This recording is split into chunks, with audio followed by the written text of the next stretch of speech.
Hey, Unruly Subjects, it's Chinjirai, and I need your help to keep the show going strong. If you love what we do here, consider supporting us by joining our Patreon community. It's the best way to back the show, and you get some incredible benefits in return. Membership starts at just $5 a month. I mean, there's nothing that cheap, at least in New York. And you immediately get ad-free episodes and exclusive premium episodes. That includes interview outtakes and other extras you ain't gonna hear anywhere else. But that's not all. You can access the Unruly chat and polls. When we have a live event, you're gonna get the pre-sale tickets and the merch. Oh my God, the merch. You know the merch is gonna be fly. And you receive invitations to our Q&A live streams and, my favorite, our annual exclusive hangout with me, the producers, and a special guest. So yo, come on people, join the Unruly mob. Visit patreon.com/unrulysubjects. And thank you for making this show possible.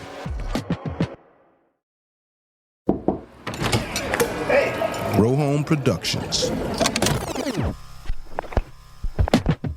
Maine Secretary of State is fighting back against the federal government. This comes after the Department of Justice requested a list of Maine's entire state voting rolls. This is unprecedented. It's very dangerous territory. The DOJ says it plans to send letters to all 50 states. Texas quietly turned over its entire voter roll to the Justice Department. States with Democratic and Republican governors have also gotten letters, including New Hampshire, Pennsylvania, Minnesota, and Wisconsin. Why on earth should the federal government, who has no role in election administrations, be compiling a federal voter file for every voter in our nation? What up, y'all? Unruly Subjects is back in the building. That's right, y'all. Despite everything, we still here. You know, not just in the building, we outside too. Even though it's cold, we outside. That's right, that's right. So good to be with y'all. Look, y'all, there's so much going on in the world. The Trump administration is shooting out in every direction. And, here at home, one of the big questions is, what is going to happen with the midterms? Not just who's going to win the midterm, but, there's a lot of evidence suggesting that Trump wants to mess with elections. So today on Unruly Subjects, I'm really excited. We have an interview with a Mother Jones reporter named Abby Vesoulis, and she's going to break down an area of election interference that I don't see enough people talking about, and it's moving really fast. So real excited. We got that coming up. Abby. Also, look, we're dropping this episode on January 22nd.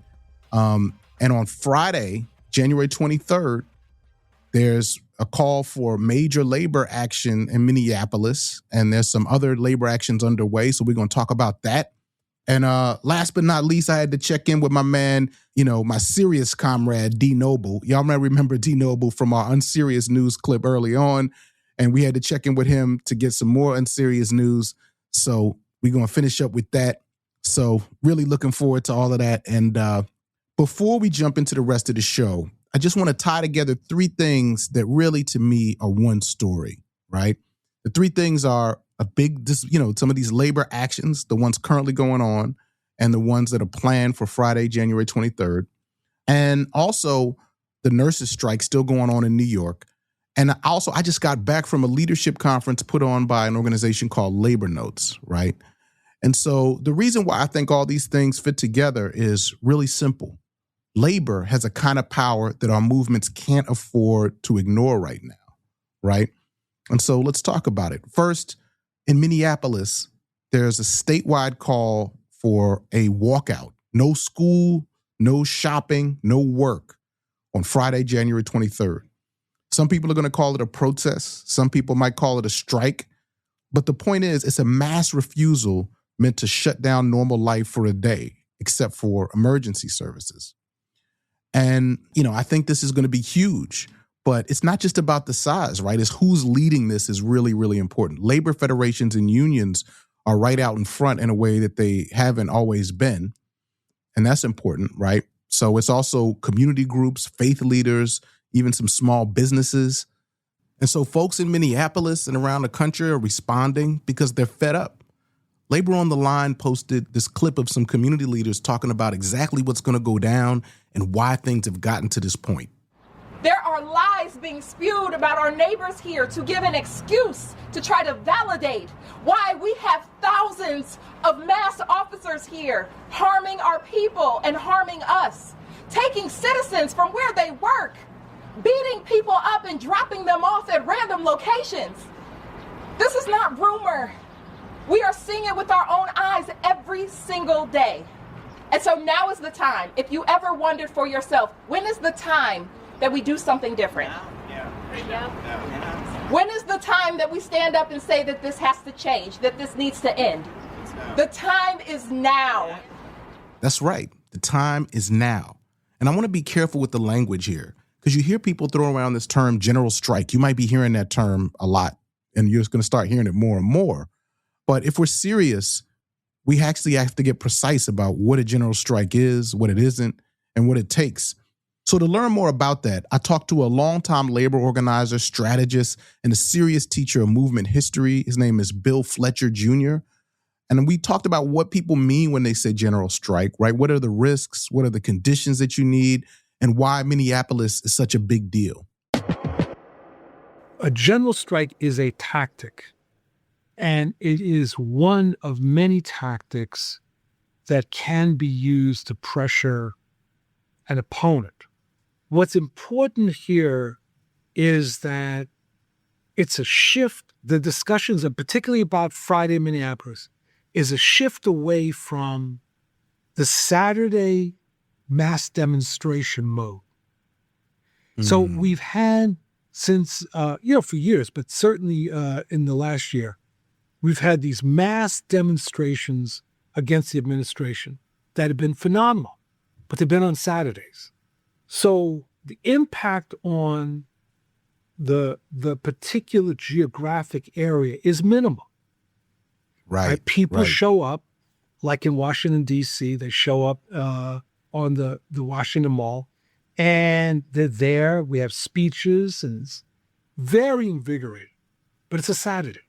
General strikes, stayaways, moratoriums, etc., take place during the week. So what that means from the very beginning is disruption.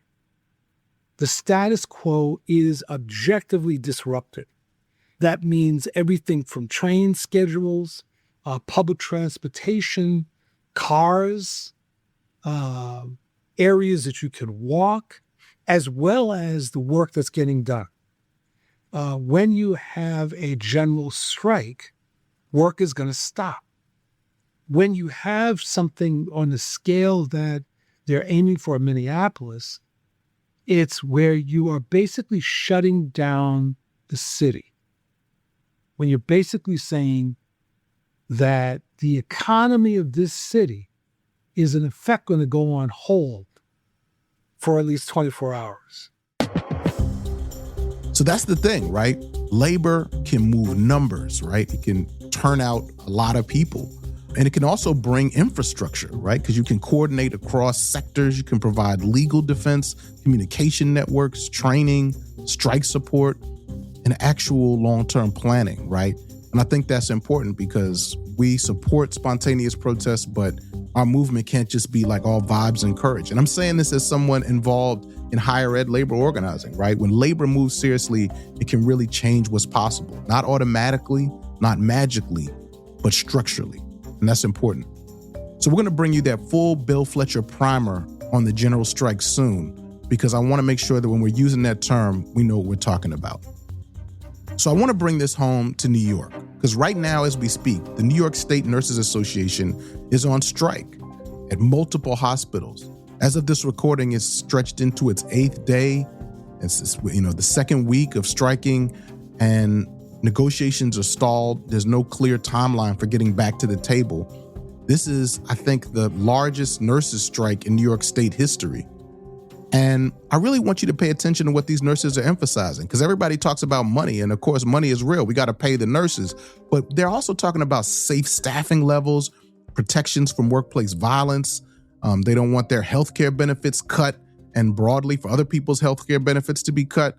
And so I wanted to learn more about this and to support these nurses. So I went out to walk the line in the Bronx at Montefiore Hospital. And I just want you to hear what these nurses are saying. The purpose of this is to get everyone to understand what we go through as nurses and what our patients have to go through. What are some of those conditions? So I always think back to this very specific day over the winter that just like last year. We had a patient who came in, we had 180 patients in the ER, and we had no space for anyone. We had a patient come in on a Lucas machine, which is it's a mechanical CPR device, and it took us so much time to move patients out of the way so we could properly perform CPR for this patient. And it's disheartening, it's horrible to see that we can't properly care for our patients because of overcrowding. There are patients that are critical that are 3 stretchers deep that I can't reach unless I'm jumping over stretchers, jumping over patients. And even then, sometimes you still can't reach them. It's unsafe, it's not dignified. These patients have no privacy for anything. They need exams, they need privacy for procedures, and we're treating them like animals. It's horrific. This is not this is not the conditions that I wanna work in, but I'm not gonna give up on this community. So when I listen to them, right, I hear about the issues. I can also hear the exhaustion, the anger, but I also hear the energy, right? You know, look, we were out in the Bronx and, you know what I'm saying? Like, you know, they're fired up. You know what I'm saying? These folks, trust me, if I was in administration or even, you know, if I was like Kathy Hochul, I would understand that these folks they're going to keep going. You know what I mean? And they're using the power of culture and joy to keep going. So you got to hear that. I want y'all to feel that energy too.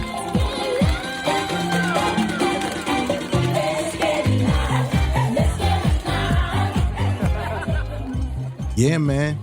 Somebody had the speaker out there, you know what I mean, with some dancing on the picket line. It was kind of turned up. So I'm going to post some clips of that on our Patreon just so y'all can feel that energy because it was really inspiring. Okay, so last thing. This weekend, I was at a Labor Notes Leadership Conference, and it reminded me of why an organization like Labor Notes is really important, right? For people like me, I'm just always trying to learn more about labor organizing, and I met people from across the labor universe. Federal workers, nurses and healthcare workers, teachers, carpenters, flight attendants. A lot of these folks had collective bargaining rights. And then there were a lot of folks who've lost our collective bargaining rights and are still trying to rebuild power. And the purpose of the conference, to a large extent, was to help people understand how do we build organizations that are democratic enough that the members actually lead, because that's so crucial for everything that we're doing. But the other thing is that most people are not in formally organized unions with collective bargaining rights. And so, you know, the task is how can labor help masses of people build organization where they are and work with folks together towards some of our larger, goals, right? And I think that that's really, really important. And that's the only way you're going to pull off something like a walkout, a serious strike, or things that are coordinated across sectors. So really, really important to understand. The Labor Notes Conference is in June, by the way. You should definitely think about registering and coming out to talk about this. So real quick, here's what I want to leave y'all with. This walkout in Minneapolis is labor and community saying, as long as this nonsense is going down with ICE and everything else happening, normal is canceled, at least for a day. We're going to see what happens after that. And the nurses here in New York are showing the sacrifice, and what it really costs and what it means to hold a line for safety, dignity, and care. And finally, Bill Fletcher is reminding us that none of this works without real preparation, real internal education, and real strategy from our organizations. Hey, yo, listen, the other night I was reading the news and I came across this article that was talking about, sort of voter suppression and voter purging and the role that the Justice Department is now playing in that. And it was just like, I was learning so much about this. I was like, wow, I'm not seeing enough people talk about this. So I reached out to the two incredible reporters at Mother Jones who reported this to see, if they could help me understand even better. And I'm excited to report that after the break, Abby Vesoulis will be joining us to break it all down and help us understand what's really happening. So stay tuned, y'all.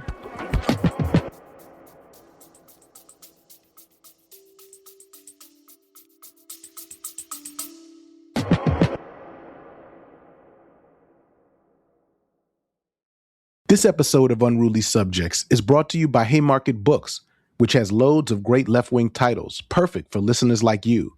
And one that I know you're going to feel is The Extended Universe, How Disney Killed the Movies and Took Over the World by Vicky Osterweil. A provocative history of Disney's rise to cultural dominance, The Extended Universe pulls skeletons from the corporate closet to decode the political messages hidden in all your favorite childhood movies. In The Extended Universe, Vicky Osterweil takes us on a quest to discover how Disney's Imagineers have made it impossible to reflect on the wonders of growing up without thinking of Disney's movies, amusement parks, and merchandising. Drawing on extensive interviews with filmmakers, screenwriters, union organizers, and Disney adults alike, Osterweil unearths reactionary political commitments and maleficent legal maneuvers so cartoonishly evil they would make one of Walt's own animated villains blush. As Natasha Leonard puts it, Osterweil is the brilliant, generous, and revolutionary guide we need to rethink cultural production today and kill the mouse inside our heads. Find The Extended Universe at haymarketbooks.org, where all hardcover books are 10% off every day.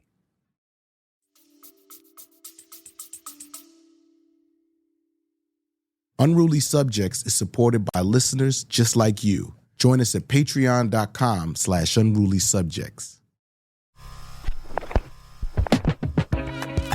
All right, Unruly Subjects, let's give a warm, unruly welcome to Abby Vesoulis.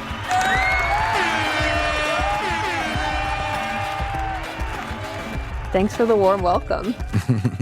Yeah, listen. Abby Vesoulis is a journalist at Mother Jones, co-author of a new investigation with Ari Berman. She's been tracking how election administration, data brokers, and federal power kind of come together and what that means for who actually gets to vote. And I just want to let y'all know before we get started, right? This story starts off in Maine, but this is not a one-state story. At the point when I was reading this, the Justice Department had sued 14 states to obtain their full unredacted voter rolls, right? With the goal to assemble the federal government's this national database of highly sensitive personal information. But even since I read the article, am I correct that they've sued 4 more states, Abby? Correct. Yeah, they're at 18 states, and all but 2 are led by Democrats. Yeah, so listen, folks, while a lot of people are paying attention to aspects of voter suppression with things like redistricting, this is another front in that same fight, and it involves data, right? Who controls it, what they do with it, and all these things. So before we really get into this conversation, Abby, I was hoping you could give us like the shorter version of this for a minute. And if you had to break this down in about 10 minutes, how would you explain this? It's a little bit of a weedsy thing, but how would you help people understand what's going on and why it's important? Sure. I think I would start by pointing out that the U.S. Constitution says that states, not the federal government, are in charge of holding their own elections. And so that's why states control their voter rolls. They are the ones that know who's registered to vote and who's not, and they hold the data that's related to that. Mm-hmm. Usually it's your driver's license number, which is also a state-regulated thing, your biometric data, so perhaps your eye color, hair color, height, your address, of course, your age.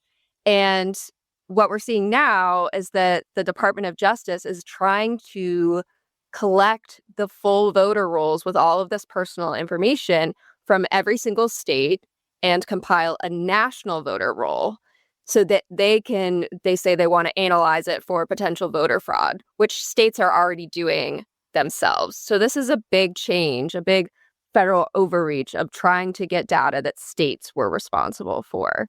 And the point of doing it is that so they can propel their narrative that there is vast amounts of voter fraud happening.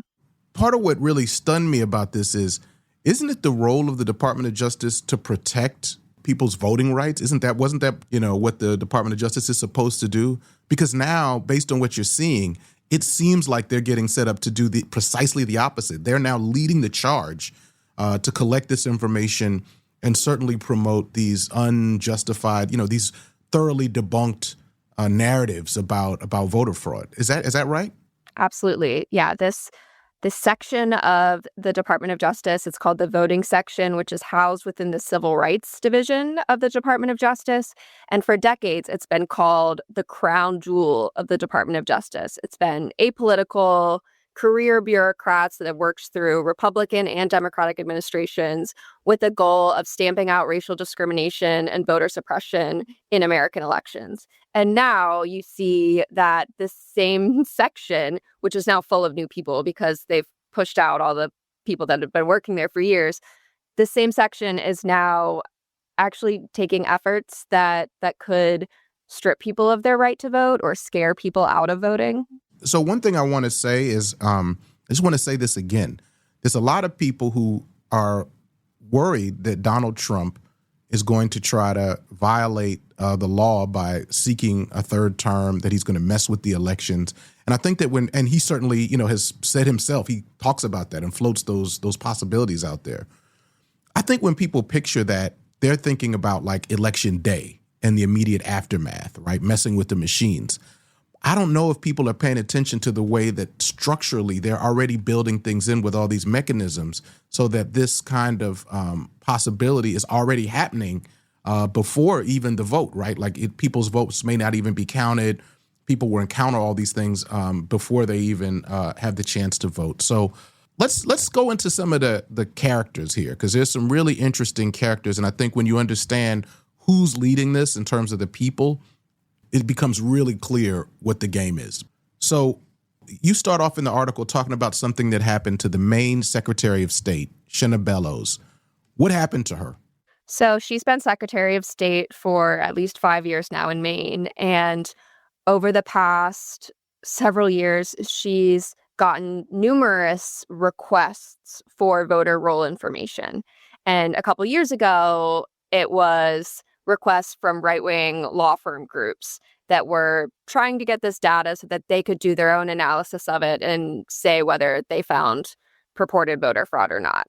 But what happened over the summer is that those requests started coming from the Department of Justice, which has way more power than these small private law firms. But what was interesting is that the requests that were coming, the names on the lawsuits were some of the same names that were on the lawsuits and the requests from the law firms. So now it's like the people that were doing this work in the right-wing private sector years ago, they're now at the Department of Justice. They're running the voting section. And so it started with just like demanding letters for the data. And then when Secretary of State Shenna Bellows refused to give it to them, citing state privacy laws and federal privacy laws that preclude her from sharing everybody's personal information, including in Maine, that includes your voting history and your political affiliation. So after Shenna Bellows refused to give them that, they escalated to a lawsuit, which she was hit with on National Voter Registration Day, ironically, which is a day that she is supposed to encourage people to get on the rolls. But now this effort is potentially going to make it harder for people to vote. So she's refusing to give them all this sensitive information. And she's citing the fact that she really doesn't have to, there's all these reasons why she doesn't have to give it to them. And we can't get into her mind to know what she knows. But what do you think she knows about what they're trying to do with the information? I think we can look at what those small private right-wing law groups did with the information that they were able to receive. So unlike the DOJ, they weren't trying to get people's voter affiliation. They couldn't.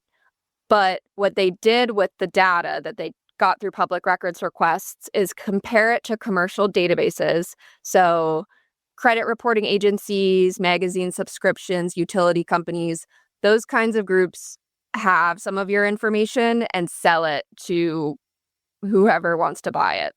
And so these law firms were buying the information, comparing the voter roll info to the commercial data, and alleging that anything that was a mismatch by any means indicated that there might be fraud.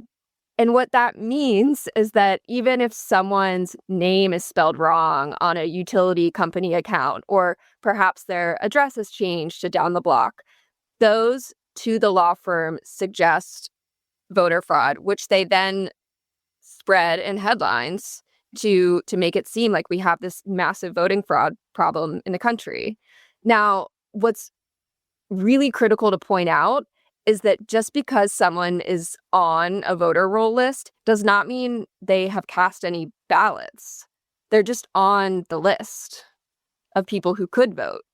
Oh, my God. So I see a number of different problems with this. One, so first of all, just because there's some kind of mismatch between information, like you said, someone's address is wrong, that doesn't mean that there's voter fraud, right? And just because someone is on the voter roll, it doesn't mean that they voted. So that's one thing, like this logic of this comparison didn't make any sense when they were doing it before, whatever kind of like tech, imagination of some way to do this. Actually, it just doesn't even make any sense. And now you're telling me the DOJ is getting ready to participate in this. And it sounds like they're using this two ways. One is they're spreading this false narrative about voter fraud, but then also creating real problems. Like I might go to the polls, I might thinking I'm registered, or I might encounter a problem and start realizing like, oh, there was some kind of problem because they found this stuff. And yeah, I mean, am I getting this kind of right? Yeah. I think of it as an insurance policy that Republicans in the DOJ and these private law groups, they're trying to take out, where they are spreading this narrative that inconsistencies on the voter rolls means that there's voter fraud. So that, let's say they have a bad election in 2026, they can say, well, it's interesting because we had found 10,000, 20,000 potentially fraudulent voters on the rolls before the election. So do we really believe those results? And then the other thing, which is even more frightening that could happen, is that the DOJ could send some of the inconsistencies they found to local election clerks and say, by order of the DOJ, we found these inaccuracies and we think you should remove them from the voter roll. We've seen that happen anecdotally in really small numbers, and that's not to say it's okay. It's not. But what could happen is that someone goes to the polls on election day to vote, and they find out that they're not registered. Some states have same-day voter registration, so it's not a huge problem. But in states that don't have same-day voter registration, you could think you're registered, show up to vote, and be turned away. And so because we've seen anecdotal examples of that happening when it was just small right-wing conspiracy groups doing this and small law firms doing this work, it is really alarming to think of whether that could increase substantially when the Department of Justice is doing this work and compiling an entire national voter roll list. I want to get back to it because I want to talk about J. Christian Adams and his trajectory, because I think this really comes so clear once you see his sort of career trajectory. But I just want to, for a minute, you've been reporting on this stuff, I know, for a while. I mean, how did it feel when you learned this? Like, what was the point when you were really like surprised? You were like, oh man, wait a minute, what is going on? This is like a new level. So interestingly, I covered the lawsuits that these small legal groups were doing in the lead up to the 2024 election. Mm-hmm. I just knew they were so disingenuous at the time. Numerous federal court after federal court was dismissing these lawsuits, saying the states are conducting voter roll maintenance appropriately and by the law. We can get into that later, but there's a very particular way and procedure that you have to follow before you can remove someone from the voter rolls. And these groups were asking states to illegally remove people from the voter rolls. So they're constantly suing people. They're like doing these lawsuits, and then people are looking at it and going, no, this is BS. This ain't it. You're not even following the right procedures.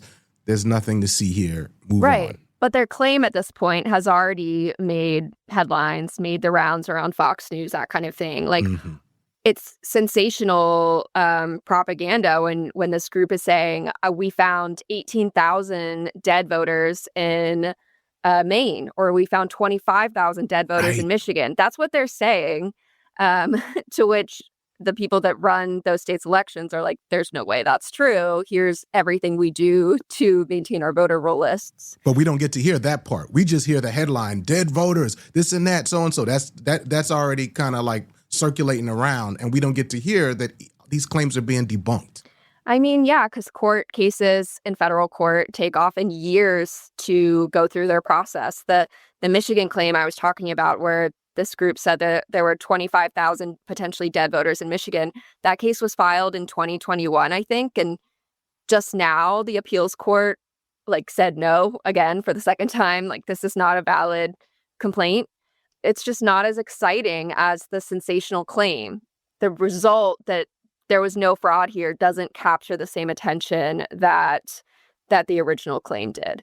You know, on one level, some of the debunking of these things are like a little weedsy maybe, but it's also like these news outlets that are circulating the lie, you know, they're motivated to circulate that part. They're not motivated to circulate this stuff that actually shows, oh, you just hyped up something that was completely wrong.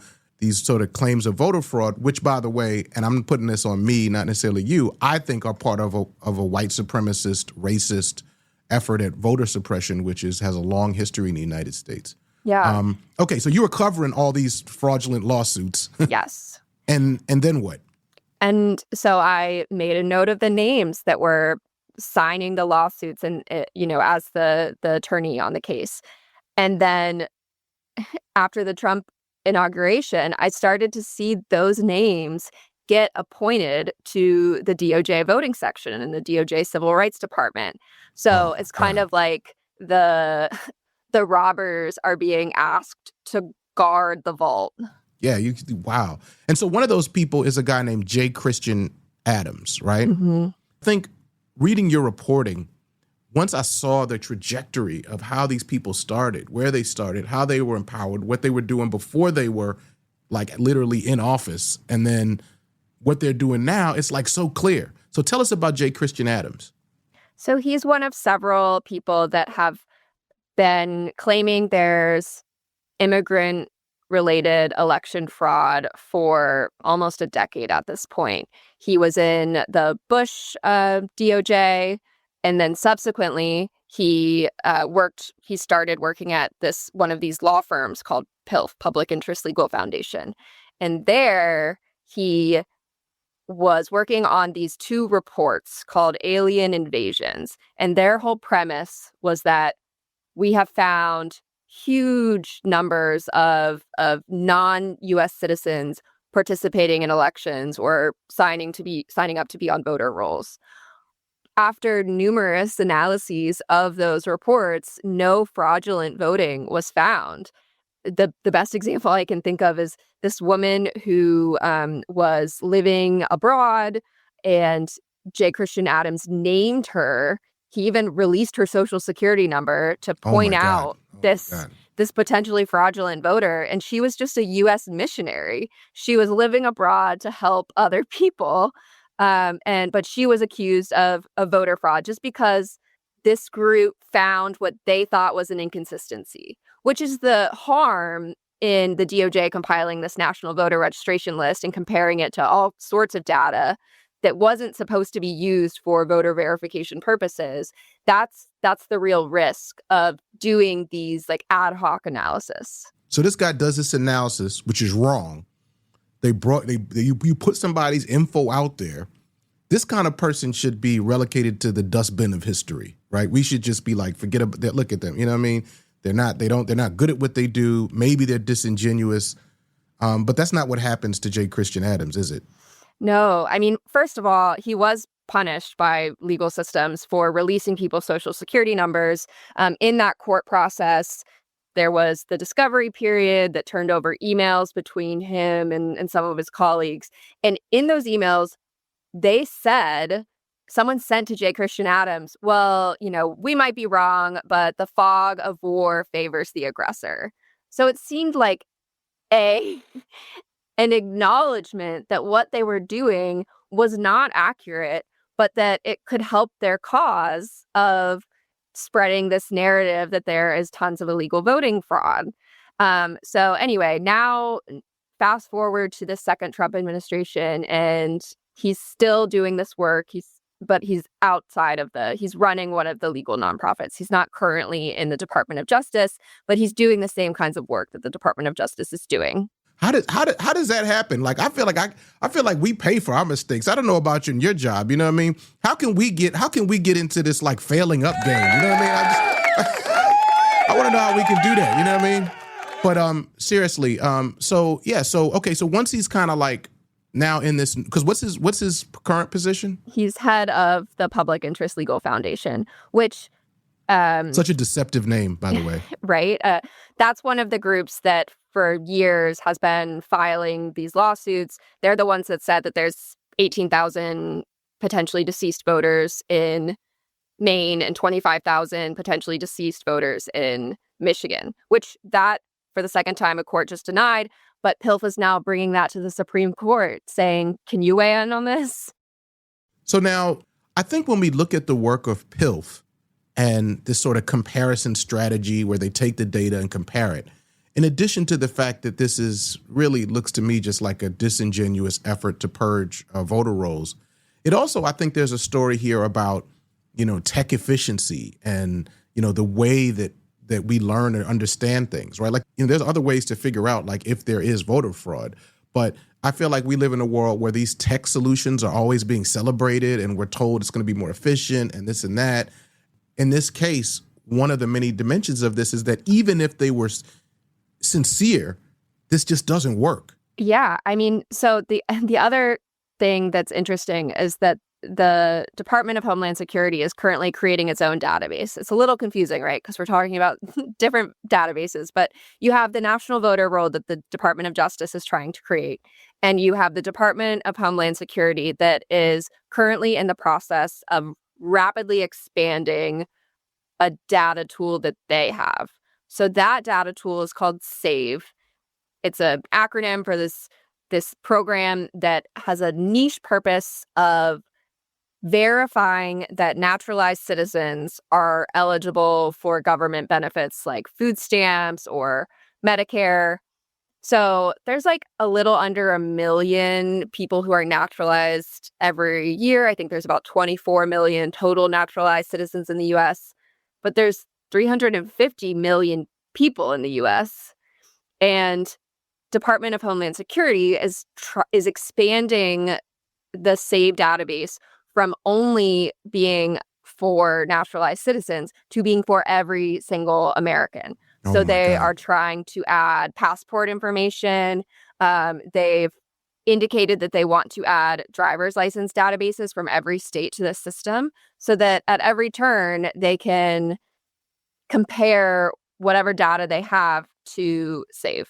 So I feel like that's another lesson here that is important for this to be included, which is like, it's not just, let's not have the Justice Department participate in like voter roll purging, but also the argument about these methods where everything is becoming sort of like subject to AI and data. And we're told this is inefficient. And if you're not into these methods, you're somehow, I don't know, you're a Luddite, even though, look, we want to shout out the Luddites. You know what I mean? I got no problem with Luddites. I just want to say here on Unruly Subjects.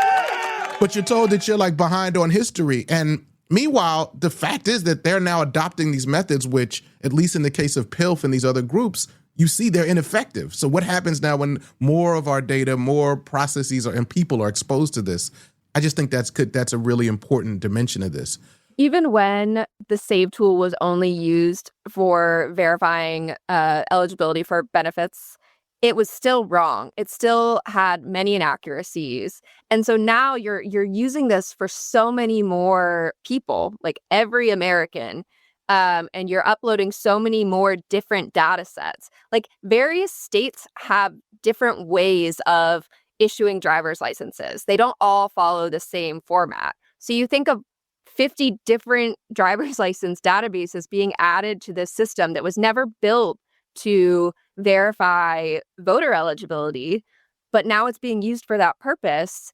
There could be all kinds of errors that come as a result of that. And the fear, of course, is that an inconsistency flagged from this system will then lead to the Department of Justice asking an election official, a county election official perhaps, to review and potentially remove somebody from the voter roll, even though they should not be removed. They're a valid voter. The system just got it wrong. And if you're an actor who's seeking to purge people because of your political agenda, right, because you understand, for example, that fascist policies are not popular, then the more inconsistencies, the better. You're actually not worried if this is accurate or not, because the more inconsistencies, that means the more people you can raise questions about flag, and then there's the chance that the DOJ might remove these people or send these notices to states or whatever it is. So I think that's really important. Now, a lot of the people who are being sued to get this information are Democratic leaders in these 18 states. What is the significance of that? We asked the Department of Justice whether there was any reason that the vast majority of states they were suing were led by Democrats, and they declined to comment on our story. So I can't prove for a fact why they sought those states. But, I think the optics are clear. It suggests that they are trying to create these insurance policies in states that lean blue, so that if they don't like the election results, they can say after the fact that they found tens of thousands of inconsistent voters on the voter rolls. Right. I mean, I know we have to be, look, we're committed to, the facts here at Unruly Subjects. So we don't want to attribute intention where we can't justify that. But we will say that, there's a clear plausible story here, right, where it's majority Democrat leaders are being targeted here. We know what that indicates about the vote and how the vote might potentially go. And yeah, I like what you're saying about potentially this being an insurance policy. Okay, in terms of what we should be doing to push back on this, what are some of the different levels at which we should be pushing back? And also, since people's data is being used, I mean, yeah, how should people who are just kind of like hearing this, not liking it, what should they be thinking about? I think this story sounds really scary, and it should. This is a vast overreach of the federal government trying to control elections that states are mandated by the Constitution to control.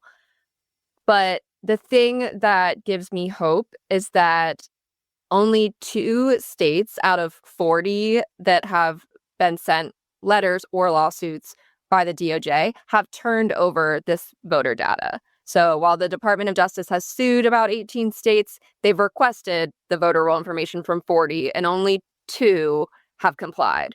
So I think it's a good thing that you've seen countless secretaries of state push back and say, no, I'm not legally allowed to give this information to you. I won't give it to you.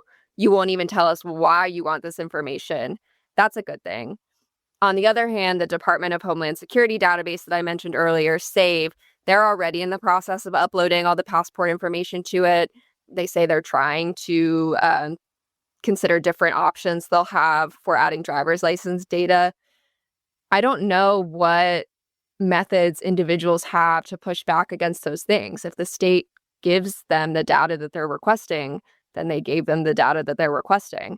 I think what you can do as an informed citizen is regularly check that you are registered to vote and that you haven't been purged from the rolls, that your address is up to date. Those are the things that you can and should do, especially as we head into the midterms.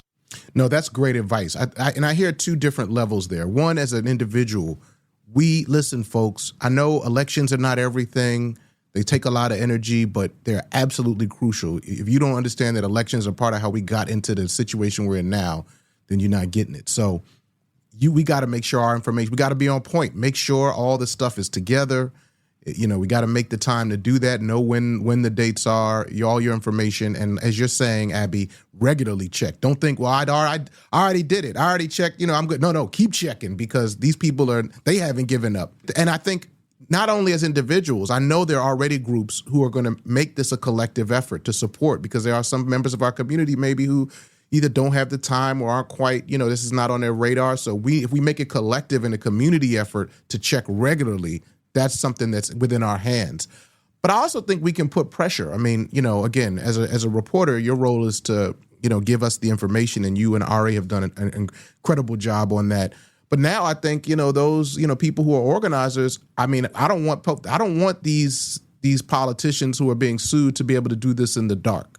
So I think I would call up your people and be like, absolutely do not turn this over. In those states, we'll in our show notes, we'll put the list of the states who it is.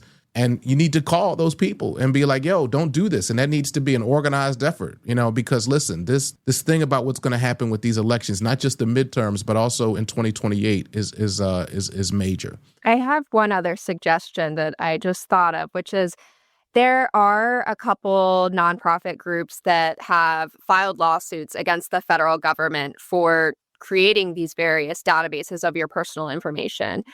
The League of Women Voters, for example, there's a group called EPIC that is all about technological privacy. Those groups are trying to sue the government, saying that you are violating federal privacy laws. There's this 1970s law that says that the federal government is not allowed to create a de facto database of American information. And a lot of people ask, well, doesn't the government already have all my information in various places? And yes, they do, but it's separate for a reason. Like the information that Department of Homeland Security has on you is different from the information that the Social Security Administration has on you. And they're only supposed to be used for the express purposes that Congress allowed them to use it. So this sharing of data from all these different state and federal institutions to create this de facto database is illegal according to these lawsuits. And so supporting the work of the lawsuits, whether you're verbally telling them you support the work that they're doing or you financially support the work that they're doing, I think that's another good thing that people can do. Absolutely. That's a great step that people can take in a sort of terrain of struggle for people to pay attention to. What else are you looking out for in terms of what's coming up in the new year on this front? I am looking to see if they continue suing more states. We're already at 18. Do they keep climbing? I'm especially interested to see if Republican states start giving the data over freely. What's interesting is that the first Trump administration tried to do something very similar, and there was so much pushback to it. They created this commission that Republican governors were on, all in an effort to create a national voter roll or collect various states' voter roll information. And that committee broke up, and they, in their findings, their proof of voter fraud section was tellingly left blank because they didn't find anything. And because even the Republican states were like, actually, my state laws prevent me from giving you this information. So if we start to see Republican states handing over this information now, that would be a pretty big acceleration. So now, what do you think is the difference between the first Trump term where there was kind of pushback on this, organized pushback, versus now? I mean, it sounds like there are some people paying attention. Do you think, is it just that we're just flooded, the zone is so flooded with things, people aren't paying as much attention? That's part of it. I don't think this issue particularly has gotten any attention at all, which is really shocking to me because it did get a lot of attention during the first Trump administration. I don't know if it's that the president feels so emboldened and has been doing so many various things that are potentially unconstitutional that there just isn't enough reporters or there isn't enough bandwidth for people to fully take in everything that's happening. But I also think people feel emboldened by what happened on January 6, 2021. We saw that the effort to steal an election then did not lead to very many consequences for people. The president was able to run for re-election again. The people that went to prison for participating in storming the Capitol, they've been pardoned by President Trump. So if that can happen and there aren't lasting consequences, then it kind of makes sense to me that the DOJ can try to compile this national voter database and say, well, hey, we're just doing, checks and balances. We're just trying to verify that people are who they say they are. Right, because from the perspective of Donald Trump's reelection, the reelection of other politicians he's sympathetic to, and definitely the narrative of the whole Stop the Steal, this was effective. So they're escalating it. At least that's my analysis, and I think your reporting offers us, the ability to kind of explore that. Listen, Abby, and also shout out to Ari Berman. I just want to thank you for your reporting. This felt like something that was a little bit in the weeds, but now I'm like, whether it's in the weeds or not, this is a crucial terrain of struggle that we have to pay attention to when it comes, if we're serious about our voting rights. And I'm so glad you're on it. Please keep us updated. You always have a place here at Unruly Subjects to let us know what we need to know. Big shout out to Abby Vesoulis. This ain't easy. You out there in the trenches, you know what I'm saying? Look, real quick, you out there working real hard on reporting. Did you get a little bit of a chance to recharge over the holidays? A bit, yeah. I got to spend some time with family. I'm going to take a couple more days off towards the end of January to see my little nieces. So that's what I'm most excited for. That's good. We support that. You know what I mean? Eat some good food. We got to be recharged so we can keep fighting the struggle. Anyway, thank you so much. And we really appreciate you coming. And we're gonna stay tuned to this so we can stay updated. Unruly Subjects. So that was Abby Vesoulis. I hope y'all enjoyed that. And man, this story is moving fast. Since I interviewed Abby, she gave me some updates. So first, the DOJ has requested full voter rolls from 44 states and DC, and they've sued 23 of those states plus DC for the data. And the majority of those sued are still Democrat-run states. But there's another thing. Remember when DOGE went up into the Social Security Administration and kind of like plugged into the computers and just started taking data? Well, recently, the DOJ admitted in a court filing that one of those workers was in touch with some group that was trying to, quote, overturn election results in certain states. The filing says that the DOGE staffer even signed an agreement that might have involved using American Social Security data for the purpose of cross-checking voter roll lists.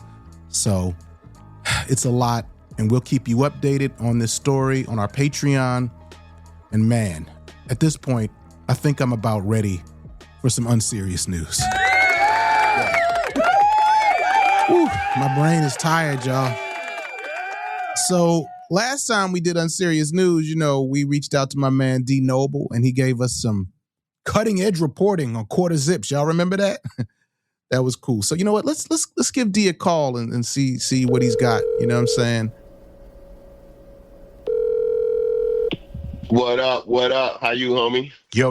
What up, D? What's going on, man? What's up, family? Hey, bro. Good to hear your voice, man. You already know, man. It's a lot going on, man. You know what I mean? You heard we got this big walkout, mass refusal Friday. You know what I'm saying? Ooh, that's going to be dope, bro. That's going to be fucking dope. Yeah. Really important. But, yo, the people loved your unserious news installment before, and they're asking for more unserious news, just something to get our minds off all the chaos for a minute.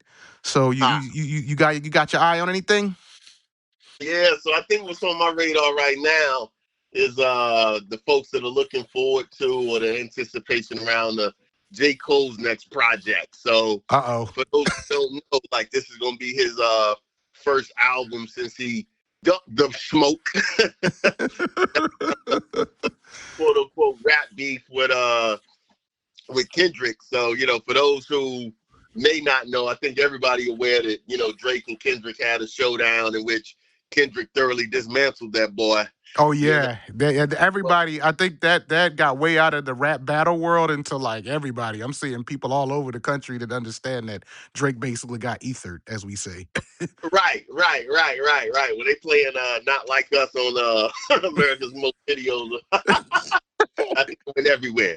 Right. But, what folks may not remember or recall is that, J. Cole was in that fray early on. He sent out a real aggressive, blow at Kendrick.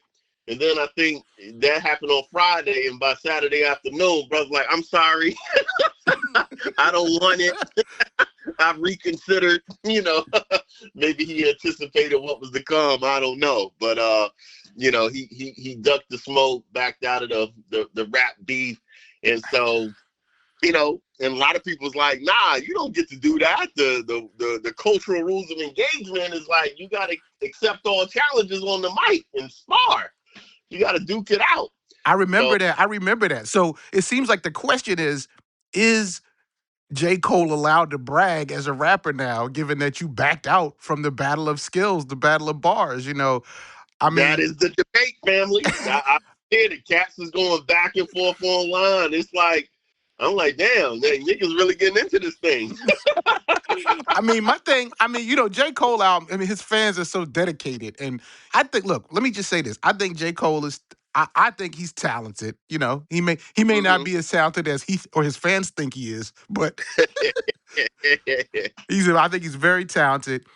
And I remember that when he apologized, right? Like he did. He put out the, I forget what the name of the joint was, but he put out the Kendrick diss.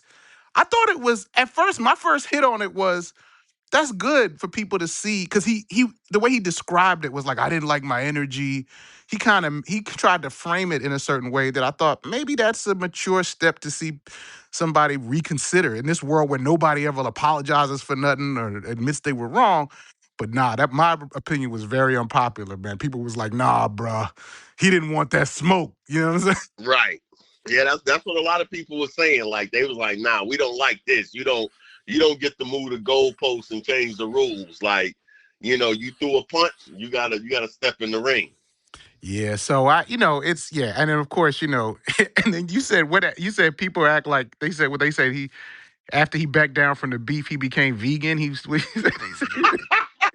Yeah, they call it tofu rapper. You know what I mean? Like he ain't want no rap beef. You know what I mean? So he vegan now. He got the vegan bars. You might well start spitting the yoga mat or something. I just, you know what I'm saying? Solidarity to rappers who might actually eat tofu and do yoga. I don't know, yoga. We'll come back and talk about some of the fascist origins of yoga later. But anyway, that's good. Well, I appreciate that. Maybe our unruly people we might have to put that out on the hotline. Is a rapper allowed to brag after he backed down from a beef, from a battle, right? A battle of skills, by the way, not like that's interesting. Right. Well, anyway, bro, I appreciate that. Yo, one quick note. I know, look, the semesters are starting at universities. I'm getting ready to teach, man. I know you always teaching some fire. What you got on the menu, man? What you cooking up in the classroom for us this semester? Oh, yeah. One class I'm really excited about is my Reading the Radical Black Self course. So we're going to be focused on the memoirs of Black communist freedom fighters, revolutionaries, Mumia Abu-Jamal, Assata Shakur, George Jackson, and Elaine Brown. Oh, man. So rather than just diss communists in the abstract, you're actually going to read what they actually said and how, and I love the fact that you're going to talk about how the Black freedom struggle is linked up with those politics and what their experiences were. Is that what you're going to be doing? Absolutely. So, like, how do these politics inform, like, their consciousness, their political arc and trajectory, how they understood organizing, how they also critically reflect on the limitations of the movement themselves.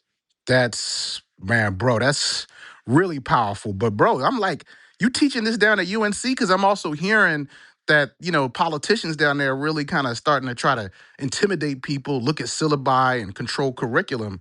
Yeah. Is that's real? That's a real thing, bro. Like, we actually just got the word that we're going to have to comply with this order to, like, make our syllabus available to go on some kind of like public database.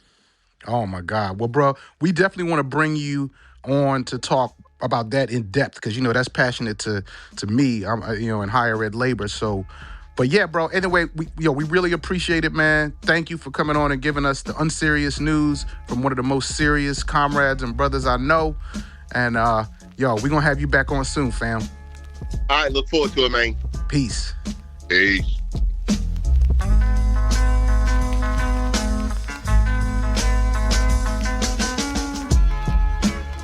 Yo, so big shout out to D Noble, you know what I mean? This show has completely transformed our phone calls. Thank you for your insights and everything you're doing, brother. Unruly Subjects is supported by listeners just like you. Join us at unrulysubjectspodcast.com. Unruly Subjects is produced in partnership with Rohome Productions. Boy, I'm proud of Rohome. Alex Lewis is Rohome's creative director. John Myers is Rohome's executive producer. Shout out to my wife, Sadaka, to my daughter, Yola, to my assistant, Carissa, You know what I'm saying? And big shout out to Abby Vesoulis and Ari Berman for their reporting at Mother Jones on voting. And thanks to Abby for coming to talk to us. You know what I'm saying? Keep us updated. You know what I mean? Our theme music was composed by Axel Kakutier. Alex Tatusian made our tile art. Yo, you got something you want to let us know? Call the Unruly hotline at 215-436-9212. And don't forget, we already got a question out there right now about fake work. You know what I'm saying? If you ever had an experience where your job was just felt like mindless, busy work, staring at a computer screen, filling in Excel spreadsheets for stuff that really didn't seem important or you didn't really know what it was for ultimately, call us with your experiences of fake work. 215-436-9212. And we look forward to updating y'all on what came in. And if you haven't checked out last week's episode with Conscious Lee, I want you to check that out. And I forgot to shout out Imani Wilson for helping us organize that. So big shout out to Imani. And next week, Bill Fletcher Jr., you're going to hear the whole interview, a primer on the general strike. I can't wait for y'all to hear it. We'll see y'all next week.